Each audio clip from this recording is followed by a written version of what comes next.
আসসালামু আলাইকুম। কেমন আছেন সবাই? আশা করি আলহামদুলিল্লাহ সবাই ভালো আছেন। আজকে এশিয়া কাপ 2025-এর প্রথম ম্যাচ হবে আফগানিস্তান বনাম হংকংয়ের। এশিয়া কাপে টোটাল 19টা ম্যাচ হবে। তো প্রথম যে গ্রুপ পর্যায়ে যে খেলা আছে ওখানে 12টা ম্যাচ হবে এবং সুপার ফোরে 6টা ম্যাচ হবে এবং ফাইনাল হবে একটা, টোটাল 19টা ম্যাচ হবে আহ, এশিয়া কাপ 2025-এ। তো আজকে আফগানিস্তান আর হংকংয়ের ম্যাচে কে জিততে পারে? আচ্ছা, যদি মনে করেন যে জিতে গেল হংকং, তো বিষয়টা কেমন হয়? হংকং কি পারবে এরকম কিছু করতে?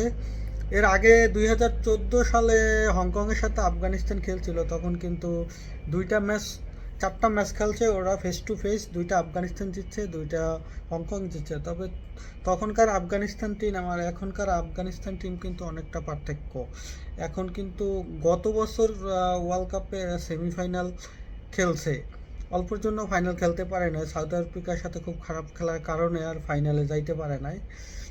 তো আজকে যদি হারায় তাহলে কিন্তু বাংলাদেশের জন্য খুবই ভালো। তবে আফগানিস্তান কিন্তু ফেভারিট টিম। যদি ইন্ডিয়ার পরে যদি কোনো টিম থাকে তাহলে কিন্তু আফগানিস্তান আছে। এখন আমরা আশা করতে পারি হংকং আফগানিস্তানে হারাবে, কিন্তু বাস্তবতা কতটুকু এটা পরেই দেখার বিষয় হবে। তারপরে আমরা দোয়া করি সবাই যাতে আফগানিস্তান আজকে হারে। আফগানিস্তান আজকে হারলে বাংলাদেশের জন্য দ্বিতীয় রাউন্ডটা খুব সহজ এবং ইজি হয়ে যাবে। অবশ্যই ম্যাচ জিততে হবে। তো দেখা যাক। তো 8:30টায় দেখা হবে সবার সাথে, খেলা দেখবো।